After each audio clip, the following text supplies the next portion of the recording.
Familia moja katika eneo la Sengani Tala katika kaunti ya Machakos inalilia haki baada ya mwana wao wa gredi ya 10 kuaga dunia katika hali ya kutatanisha akiwa shuleni. Inadaiwa kuwa mwanafunzi huyo aliaga baada ya kukanyagwa na lori la shule wakati alipokuwa akisukuma lori hilo na wenzake. Familia yake sasa inaomba idara ya usalama kufanya uchunguzi wa kina kuhusu kifo cha mwana wao, wakidai kuwa viongozi wa shule hiyo hawajawapata taarifa kamili kuhusu matukio yaliyosababisha kifo cha mwanao.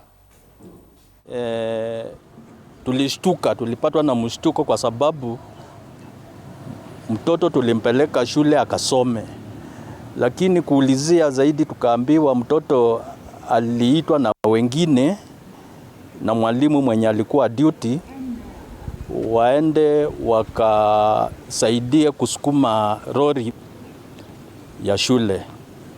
Sasa vile walisukuma hiyo gari ndio mtoto alikanyangwa na gari, na alikanyangwa na gurudumu za nyuma mbili, akakanyangwa sehemu ya kichwa.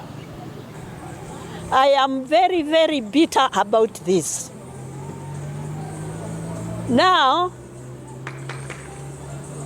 kile tunataka, we want the serikali to tell us the truth, because ourselves we can't do.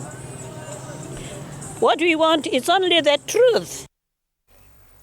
Na tukiachana na